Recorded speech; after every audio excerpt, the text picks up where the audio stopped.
Alright, welcome back to Affordable RC. We're working on the steering servo for Project Peyton. Now, in the interest of time, I have disassembled the servo, removed it, taken the top half of it off, and removed all the old gears. And we are going to be going ahead now and replacing the new gears. In the manual here, it points out which gears go where and in which order. On what shaft, so you can't really go wrong because you get those instructions with the gear set. So what we're going to do is we're going to carry on and we're going to do just that. And we start off with the bottom gear, and the instructions will show you which one is the bottom gear. Slide it down the long shaft and make sure it meshes properly with the little steel gear at the bottom here. From there we take the second shaft, or gear I should say, and put it on the second shaft.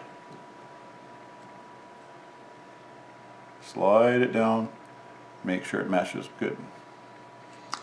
From there, the next biggest gear goes on the opposite shaft again. So it's 1, 2, 3, 4. That's how the gears go on. And it should look something like that when you've got those three on there.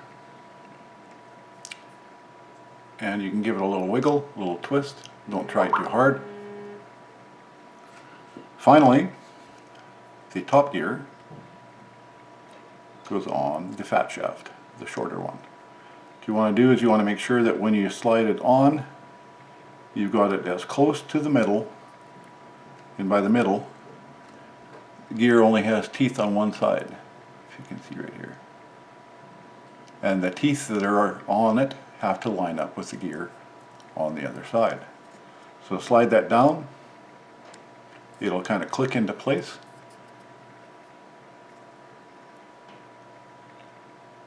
And there you have your gears, all back in place.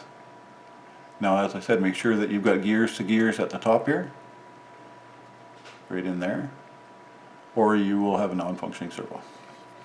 Now, one thing that doesn't come with the servo kit is the O-ring off the top that fits on right over top of here.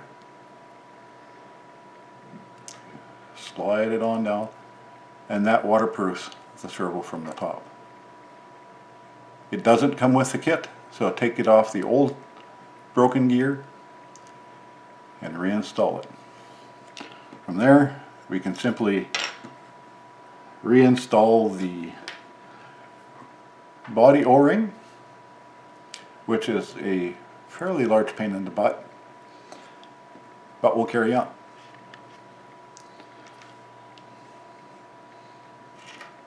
What I like to do is take the screws, put them in from the bottom of the servo, a little like so.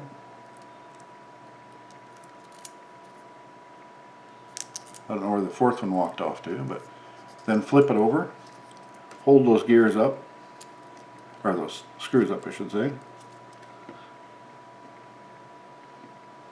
If you can pick up the O-ring, then slide it over where it's supposed to go.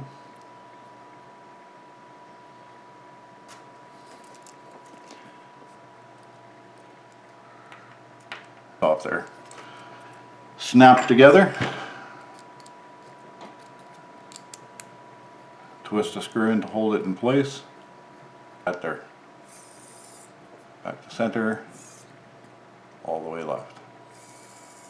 All the way right. Back to center. And there. That's how you can make RCing, keep RCing affordable. Not sure why that screw isn't in there yet. Should have done it by itself, I guess, but according to me. Oh, I've rounded up my screwdriver. Anyway, I'll get that done. But that's it. Okay, welcome back. So, in the interest of saving time and reducing the amount of boredom, I've gone ahead, reinstalled the servo. I just want to make a suggestion.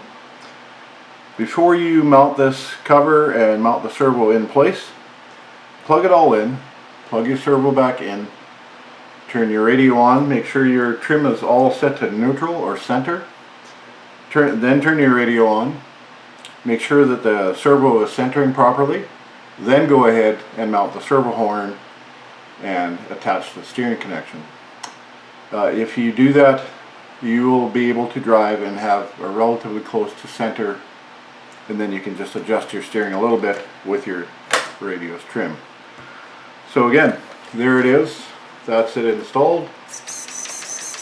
That's after the new gears, working perfect. So that's the end of it for now. Stay tuned, we'll be doing more.